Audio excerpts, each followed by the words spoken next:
7 de la mañana con 4 minutos. El pasado 3 de junio, el Comité de las Naciones Unidas para los Derechos Humanos emitió un pronunciamiento sobre el desarrollo de los procesos judiciales en Ecuador en contra de los exaccionistas de Filambanco.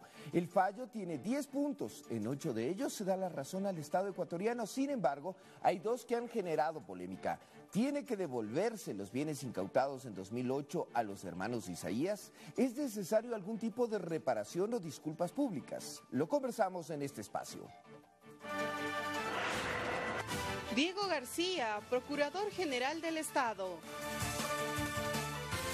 Señor Procurador, muy buenos días. Bienvenido a este espacio de entrevistas. ¿Cómo califica el Estado ecuatoriano al fallo del Comité de Derechos Humanos de Naciones Unidas? Muy buenos días. Creo que cuando leemos el dictamen del Comité de Derechos Humanos de la Organización de las Naciones Unidas, nos queda claro que frente a los pedidos que hicieron los hermanos Isaías en marzo del 2012, el resultado final es que la mayoría de estos han sido negados, especialmente todos aquellos que tenían que ver con el proceso penal por peculado bancario, incluyendo también las incautaciones. Es decir, en este momento no hay una discusión a partir del dictamen que nos lleve a pensar que han sido desconocidos o el proceso penal o las incautaciones de bienes ordenadas por la AGD en julio del 2008. Esa es la lectura que tiene el abogado del Estado ecuatoriano. Sin embargo, el abogado de los exaccionistas de Filambanco tiene otra. Escuchemos un extracto de las declaraciones de la semana pasada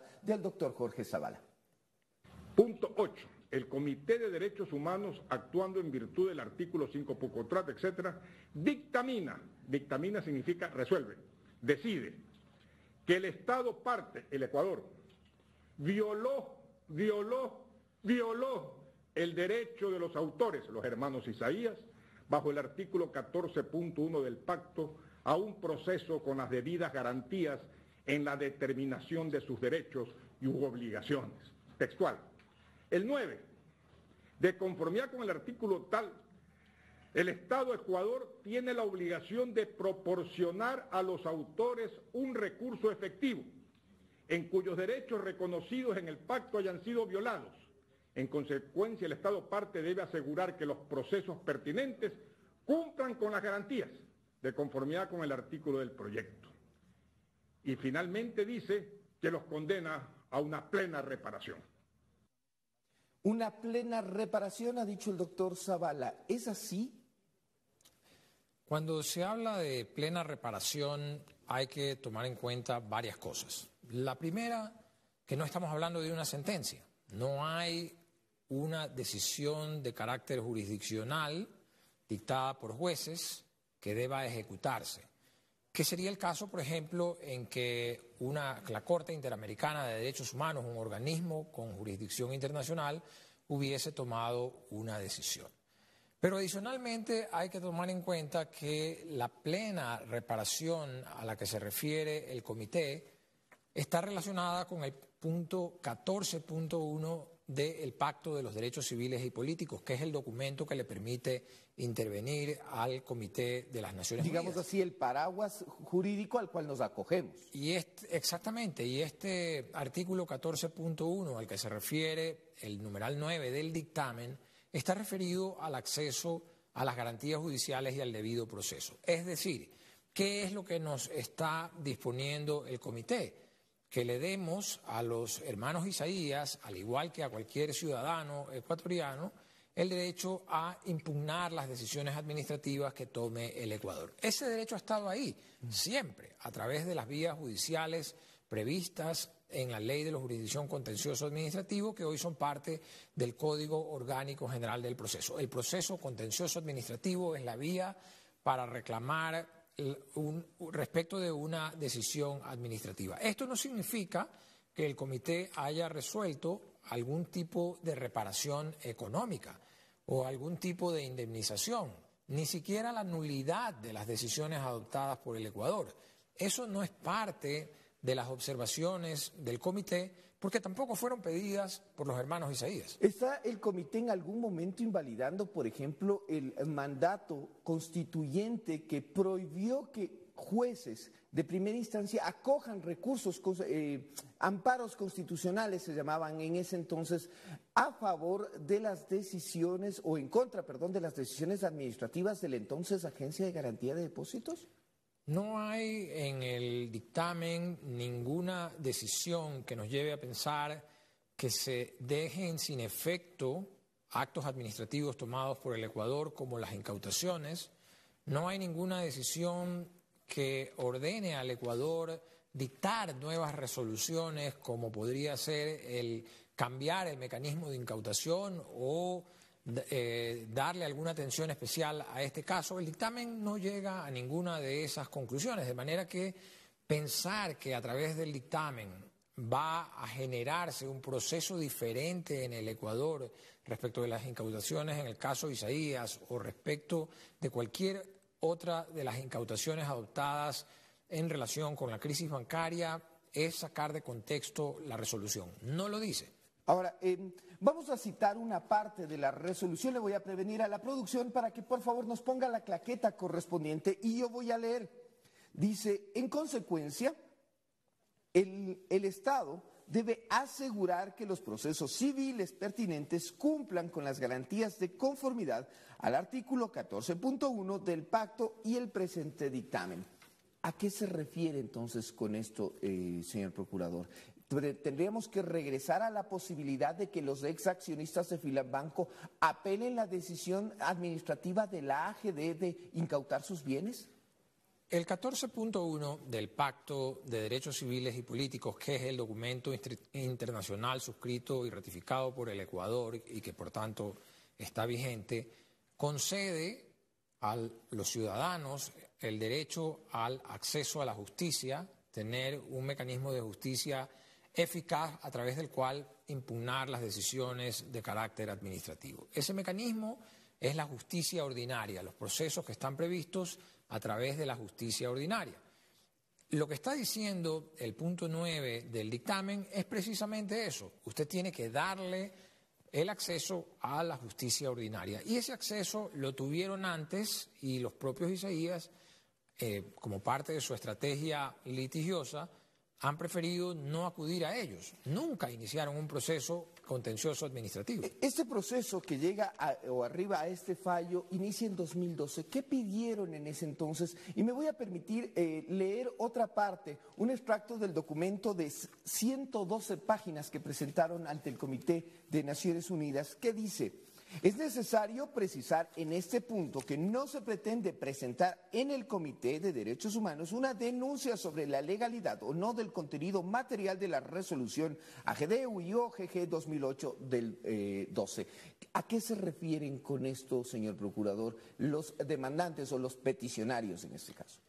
Creo que en esta parte queda muy claro que los hermanos Isaías no impugnaron la legalidad o la legitimidad, la justicia o injusticia de las incautaciones, las resoluciones adoptadas por la AGD para incautar los bienes el 8 de julio de 2008, cuando se dicta la resolución general para las incautaciones en materia de la crisis financiera.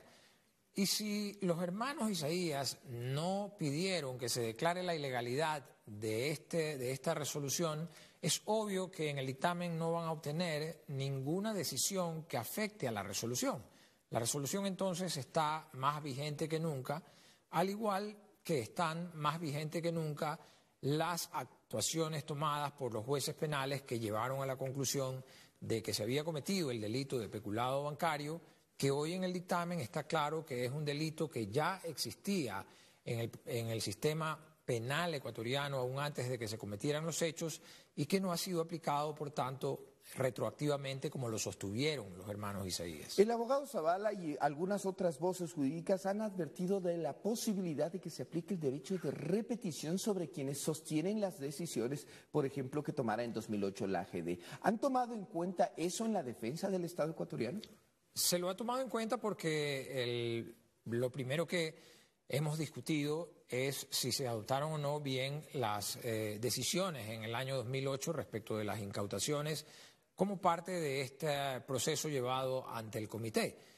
Pero en el proceso ante el comité finalmente no hay ninguna decisión que afecte a la resolución tomada por la AGD el 8 de julio del 2008 para incautar los bienes de varios grupos económicos en el Ecuador, de manera que no hay en consecuencia ninguna posibilidad de que sea revertida, no hay ninguna posibilidad de indemnización, de pago, de devolución de bienes, de restitución de ningún valor patrimonial y en consecuencia, como no hay una posibilidad de pago por parte del Estado a los hermanos Isaías, no hay tampoco la posibilidad de una repetición. La repetición solamente surge cuando el Estado es condenado a pagar una indemnización. Y aquí el Estado no ha sido condenado a pagar ninguna indemnización. Tengo 2 minutos, 2 preguntas finales. La primera, en 180 días tenemos que informar al comité sobre el cumplimiento de este fallo. ¿Qué es lo que va a informar Ecuador en este tema puntual? Ahora tenemos 180 días para informar y el Ecuador obviamente va a desarrollar una contestación para estar oportunamente a tiempo para informar al comité. No hemos concluido ese proceso, vamos a hacerlo con la tranquilidad y la seriedad que amerita, pero va a girar fundamentalmente acerca de las acciones que los Isaías tenían para impugnar las decisiones de la AGD, que son a las que ya me he referido, el proceso contencioso administrativo que estaba en la ley de la jurisdicción contencioso administrativa y hoy están en el COGEP. Finalmente, señor Procurador, Ecuador también inició en la Florida un proceso para ver si se podía incautar bienes allá. ¿Cómo avanza eso? ¿Se logró? ¿Se ha cerrado algo? ¿Se tiene alguna definición? Ese proceso todavía está discutiéndose en este momento en una segunda instancia sobre una etapa preliminar referida a la posibilidad de continuar o no con el proceso litigioso. En principio, creo que equivocadamente el juez de la Florida decide no dar paso a la continuidad del proceso, supuestamente porque la Procuraduría no representaba a la Agencia de Garantía de Depósitos, cuando eso ya había sido resuelto por un juez anterior, con el que habíamos venido actuando con absoluta normalidad. Era un pronunciamiento que ya no cabía.